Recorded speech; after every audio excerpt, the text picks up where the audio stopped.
Hello guys, welcome back another video. Today in this video I'm going to show you how to cancel your Ambank credit card. Okay, so let's get started. First of all, you need to type on any browser like Ambank credit card, and once you get the result you need to click on this second or third one link, and once you get the results you can see over here you need to call on this number. Okay, so this is the number as you can see on your screen. So this is the number, like I want to show you something like this. As you can see over here, this is the number and this is the official phone number, and you need to dial this number, and once you get connected you need to tell them that you wish to cancel your card.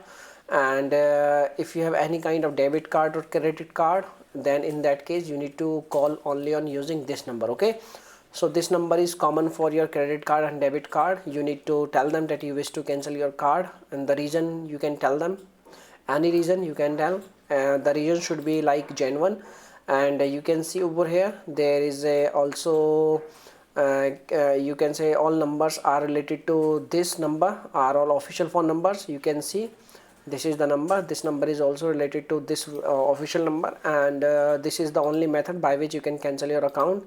So if you are facing any issue you can make a comment, I will reply you very soon. And thanks for watching this video. Bye bye.